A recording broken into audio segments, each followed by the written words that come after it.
Hello all. This is another video on watercolors. Today I'll be working with wet on wet technique. Usually this is a very critical one. It seems to be like very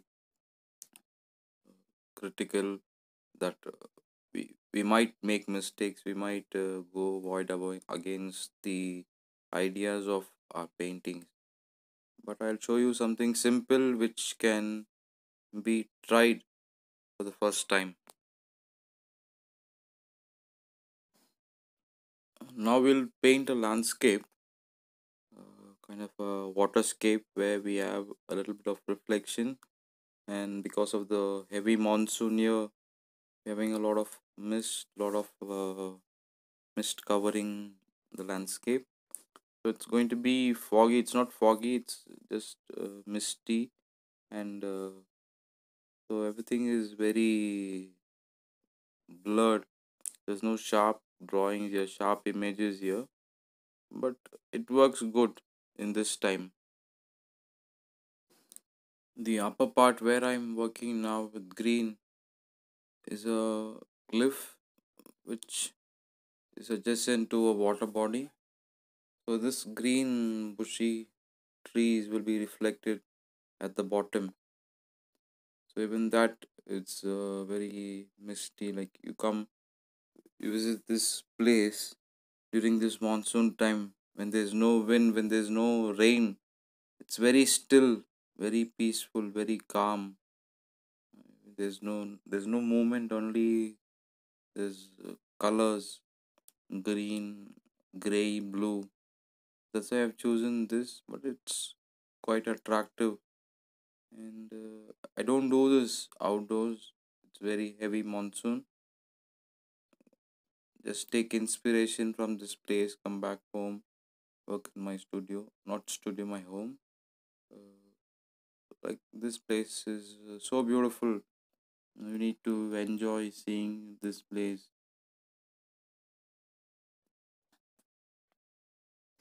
Wet on wet is a technique where you paint without allowing your paper to get itself dried. Here, what I've done is painted the sky with blue or gray blue, and then adding light tones of green over and over again. Not, I don't want my paper to dry completely. I'm just using the dryness that happens on the go. You need to calculate. You need to identify how much dry your paper is. My paper is 100% dry. My paper is 80% dry. Now my paper is 60% dry. Now my paper is dry, bone dry. So you need to identify that. So now my paper is wet fully because of the uh, clouds, the sky which I painted. So I'm initially starting with the green. I'm just adding more green and green and green, and everything fades in. Not fades in. Everything washes into the water. There's no strict, sharp line which I get. The idea of posting this video is not to do a paint along version, but to give you an inspiration on wet technique. Usually, everyone suggests that this is a difficult medium or difficult technique to try in the beginning if you are a beginner. But for me, if you try this and see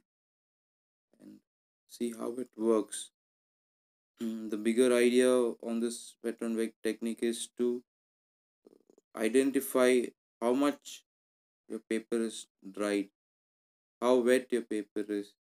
If you're able to vouch that, then everything is easy, quite calm, and then you can gladly control the water in your paper, that is, the colors of water in your paper. So then easily blend with the charm, with the beauty of the watercolors. Till now, what I've showed you is the green, and I'm using the same old technique what I taught you the earlier videos. I painted a greeny background for the bushes. I'm painting semicircles, and these semicircles doesn't appear sharp because it's wet. It gets muted in the edges, and you create bushy patterns, bushy trees. So as and when my paper gets dried, I'm trying to achieve sharp lines, but still that doesn't work this early. It has to dry completely to get a sharp line. So if at all, if I get a sharp line, I'm just removing it out with a tissue. I'm just dabbing my tissue so that it's still the painting is foggy or misty. Remember the clouds video I showed you how to paint clouds. So you can use the same technique. That is how you get a foggy kind of a picture. And slowly your painting gets dried, and then you add details of your trees. This is kind of an early morning, not very early, like early 8. You can see this landscape. I have seen many times this landscape while I was traveling to work. So got too much inspired by that and start painted back home. So 8 is not too early, but still because of the rain you have this kind of a misty landscape. It's so beautiful. You travel by road and by your bike and you see this landscape, you stop sometime, admire about the beauty. Luckily, if there's no rain, you can stand and watch and enjoy the place and travel.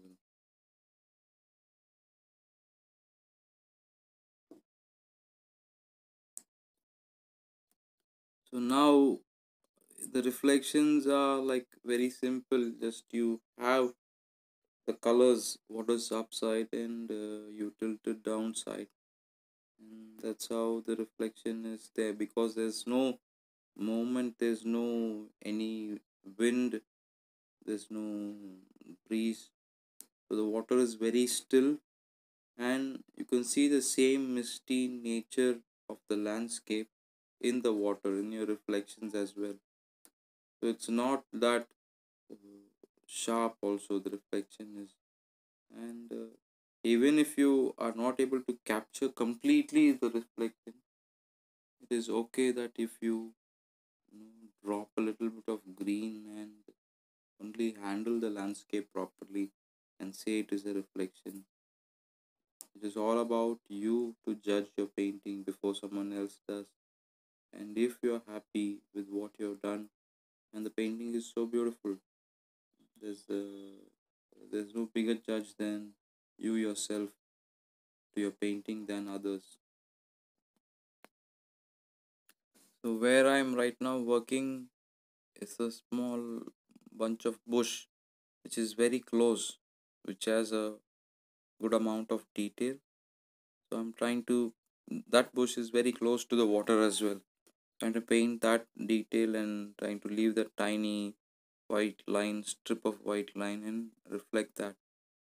Even that is not visible, like not so much of detail.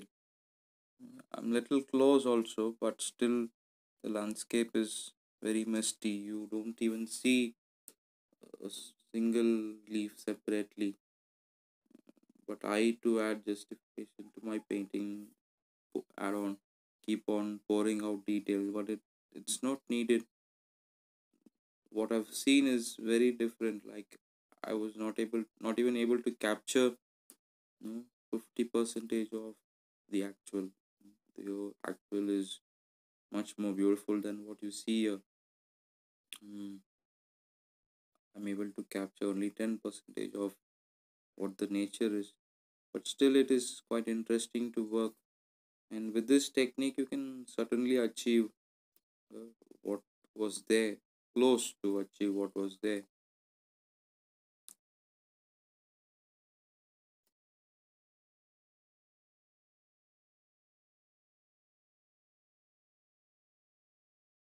I'm almost done with my painting slightly. I'm just trying to finish it out with the final details.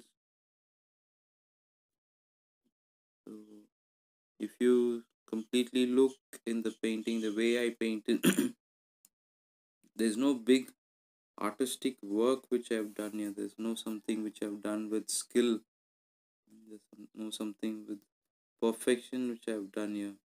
It's mostly the water, and I'm just navigating the water or helping the water to travel in a channel where I want. Maybe here and there some lines I've done. That's can only be called as my skill, my strength.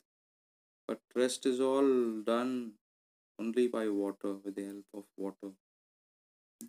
So my paper is almost dry. My paper is 90%, 95% dry. So that's why I'm drawing these lines, sharp lines, final tweaks which I'm giving. So these will be very sharp, like it doesn't bleed into the water. So what I paint stays what I painted as.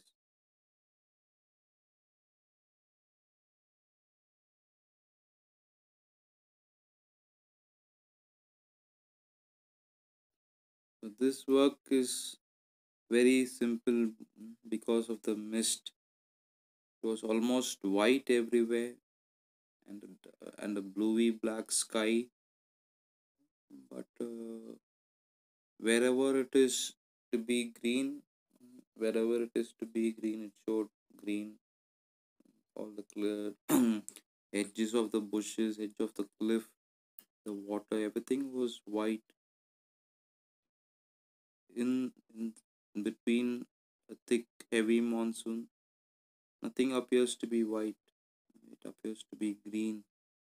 Because of the mist, because of the morning mist, it is so beautiful, more white, more foggy. Say, let's use foggy also.